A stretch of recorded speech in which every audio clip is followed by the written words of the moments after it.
अच्छा जी, ईद की छुट्टियां ख़त्म हो रही है तो पहले लोगों के लिए तो ये बात ज़्यादा उसकी नहीं है कि वो टेंशन लें इस बात के हवाले से, क्योंकि वो तो वैसे भी वेले ही होते हैं। लेकिन जो लोग गवर्नमेंट जॉब होल्डर हैं या फिर प्राइवेट किसी कंपनी में एम्प्लॉय हैं और मुलाजमत करते हैं, और बिलखुसूस स्टूडेंट्स के लिए ये लम्हा बड़ा तकलीफ़ दह होता है और गम का होता है।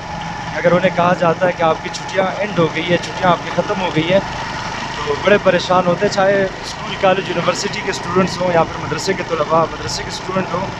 तो उनके लिए काफ़ी ये लम्हा गम का होता है, क्योंकि अभी बकरा ईद गुजरी है तो छुट्टियां भी ख़त्म होने को हैं। तकरीबन काफ़ी सारे मदरसों की छुट्टियां ख़त्म हो गई। मेरे पीछे जो बंदा आपको, जिसके चेहरे पे जो गम आपको दिख रहे हैं, ये भी इसी वजह से कि इसकी आज छुट्टियां ख़त्म हो रही हैं और इसे मैं छोड़ने जा रहा हूँ मदरसे। तो तलबा के लिए ये लम्हा काफ़ी जो होता है वो दिक्कत का होता है और काफ़ी तकलीफ़ का होता है। जो बंदे ने 2 से 3 वीक्स अपनी फैमिली के साथ गुजारे होते हैं, अपने पेरेंट्स के साथ गुजारे होते हैं, और डायरेक्टली मदरसे चला जाए ऑफ एंड होने के बाद छुट्टियाँ, तो काफ़ी मुश्किलात होती हैं। बंदे को घर की भी याद आती है और घर के माहौल की भी याद आती है, और डायरेक्टली आप चले जाएँ मदरसे। तो ये होता है सभी स्टूडेंट्स के साथ, हम पे भी तमाम तर चीज़ें गुजरी हैं। लेकिन अल्हम्दुलिल्लाह अभी ये है कि काफ़ी बंदा खुश होता है, तो 4 से 5 साल तक ये तकलीफ़ें होती हैं, घर का माहौल वगैरह सारा कुछ याद आता है। लेकिन जब आप खुशी इस बात की फिर बंदे को होती है कि 2-3 साल के बाद आपकी फरागत हो रही है, तो फिर आपका मन भी लगता है, दिल में टेंशन नहीं होती, बस आप चाहते हैं कि 3 साल किस तरह गुजर जाए और मेरी फरागत हो जाए और मैं मज़े करूँ मेरे।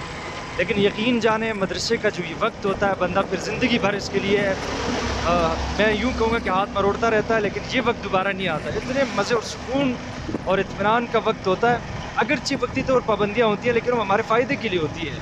और दूसरी बात ये कि बंदा कुरान और हदीस के माहौल में जब रहता है तो उसका अपना ही एक ज़ौक़ है, अपना एक सुकून है। तो बात ये करना चाह रहा था कि बंदे के रंग उड़े हुए थे, मैंने कहा चलो वीडियो बना लेते हैं और इसे आपको दिखा देता हूँ कि ये लम्हा स्टूडेंट्स के लिए काफ़ी जो होता है वो परेशानी का होता है। लेकिन ये परेशानियाँ तमाम तर स्टूडेंट्स को मैं बताना चाहता हूँ, जो चाहे स्कूल के हों, कॉलेज यूनिवर्सिटी के हों या फिर मदरसे के स्टूडेंट हों। ये लम्हे आर्जी हैं, कुछ ही वक्त के लिए हैं, हमेशा के लिए नहीं है। आप अपनी पढ़ाई पे फ़ोकस करें, अपनी स्टडी पे फ़ोकस करें, चाहे आप मदरसे से ताल्लुक़ है, आप चाहे आपका ताल्लुक़ स्कूल कॉलेज यूनिवर्सिटी से हो, पढ़ाई पे ध्यान दें। इंशाल्लाह ये तमाम तर मराहिल आपको फिर याद भी आएँगे, और इन मराहिल के लिए आप ज़िंदगी भर तड़पते रहेंगे, लेकिन दोबारा नहीं आने। सो अल्लाह ताला आपको कामयाबी दे, अल्लाह ताला आपको खुश रखे, जहाँ भी रहें अल्लाह ताला आपको आबाद रखे।